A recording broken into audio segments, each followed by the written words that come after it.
Good afternoon, traders. It's Bill Baruch with Blue Line Futures, and this is the FX Rundown. The dollar index finished a little higher today. You had German factory orders coming in worse than expected early this morning, starting to put a little pressure on the euro, but also you got upbeat comments from Dallas Fed President Kaplan.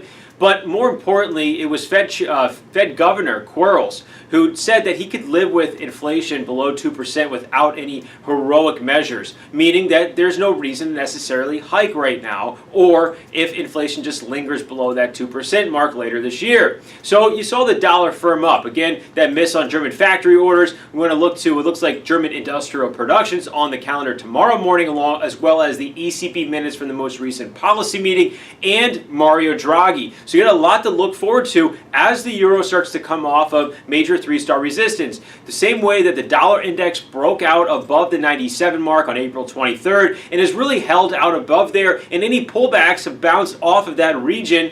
The same way that has happened, you've seen the euro struggle against about 112.5 to 112.70. It stuck its neck out above there before, but it hasn't been able to settle above there, and today's high failed right there. We've seen the euro back off just a bit, and that's where we find it as we head into the back half, or the middle to the back half of the week. And again, more importantly, Mario Draghi talks tomorrow, the German industrial production tomorrow morning, and those ECB policy minutes. So keep an eye on that as it's going to move everything. On top of that, you want to look at the dollar index as having potential safe haven wins if trade talks start to fall apart from the later part of this week between U.S. and China.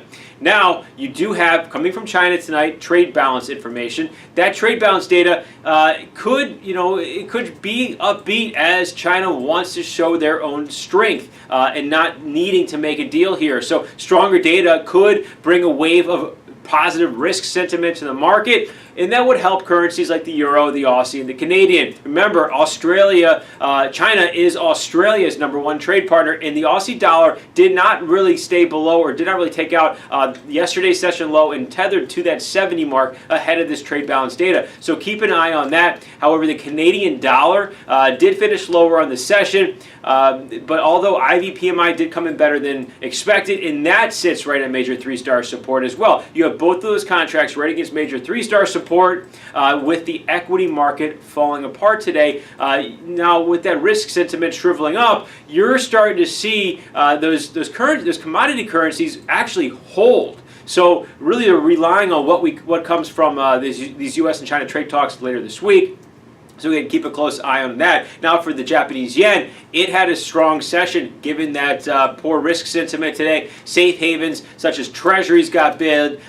Gold bid just a little bit, not tremendously though, as the Chinese yuan weakened against the dollar. But keep an eye on that Japanese yen. You have policy minutes from Japan, Bank of Japan, being released from the previous meeting here today or tonight. So keep an eye on all that. But the yen is finishing up against a major 3-star resistance level at 91. All of our levels are on the FX Rundown report from last night. Check it out, and they're all still valid here today, as overall the day was fairly range bound. Give us a call. We're here to help with anything on the board. 312-278-0500. You can email us info@bluelinefutures.com. You can check our website for updates. You can sign up for a free trial of research there. But remember, futures trading involves substantial risk of loss. It's not suitable for all investors. Thanks a lot.